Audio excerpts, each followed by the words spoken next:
Upo ka dyan.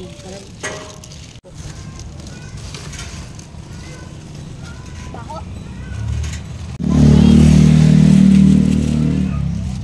Tatabunan pa ata yan ang lupa. Tabunan mo ng lupa.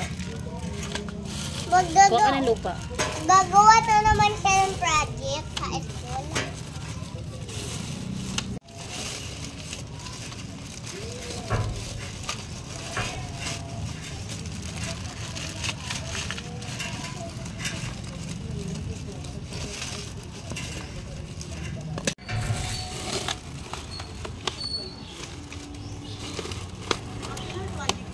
Kaya nga, hanggang alas 12 lang daw ng hating gabi to. Hindi dyan. Nagbabakasyon. Wala lang, dito lang din. Balat ng saging, ng ano ng itlog, yung Ano pa yung lalalamod pa. Grabe talaga nun, Kasi no? dumami, no? Kaya binamigay mo lang. Tapos nung dumami, napuno yung terrace niya. Naghahakot niya dito, punong-puno. Yan, pati yan dyan, akin din yung nilagay. Ay, mga lamang ko nasa kabilang bahay. Ano no, yung sa taas ni Rhea, pinagbibigay ko sa kanya. Kasi nga wala nga akong space. Sabi ko, kunin nyo na nga yung gusto nyo dyan. Kinuha niya. Bilis mo naman. Bilibid niya. Ayan, sige, ayan pa ng daon ng saging. Ayan o, meron na. Sila lang ano ba yun? Notice ba yun? Nagbayad ka ba? Dito ba naman nagbayad? Anong huli? Naipon yung 4 na buwan. Ay, oo, nakaraan. Updated kami noon. Pero no, Itong project na yun. kaya nga, nung huli na, wala na. Dito lang. Saan kung napunta yung mga koleksyon nila? Yun nga. Yun ang pinapaganda nila. Dun sa kanila banda. Kasi, Hindi na ako magbabayad.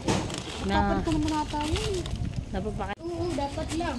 Kasi pagdating sa school, Okay na yan. Uy, di. Kaya pag... Ako po si Precious Mikarich, si Rubinisha. Ako po ay nag-basket composting para po sa aking performance mastery in EPP. Ang ginamit ko para sa aking composting is ang lupa, eggshell, balat na saging, tsaka kanin. Ang una ko pong nilagay is ang kanin at tinabunan ko ng lupa. Pagkatapos, ang nilagay ko po ang eggshell at tinabunan muli ng lupa. Pagkatapos, nilagay ko yung balat ng saging at tinabunan ulit ng lupa.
Salamat po sa pakikinig.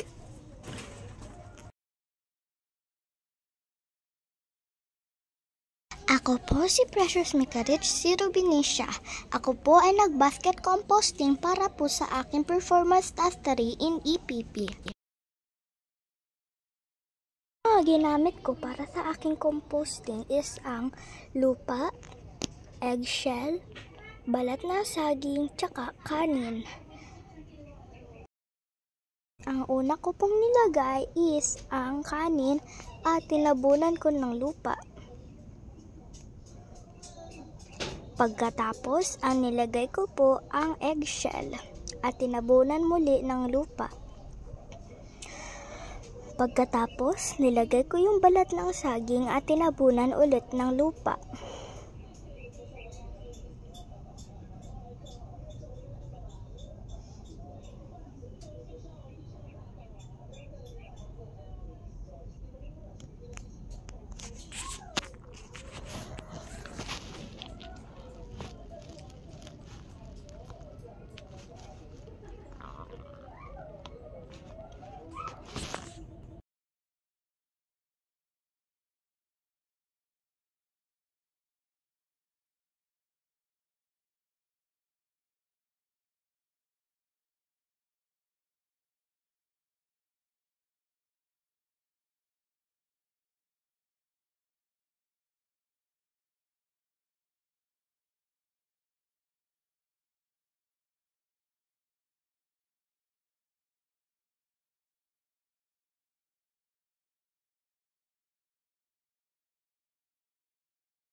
Salamat po sa pakikinig.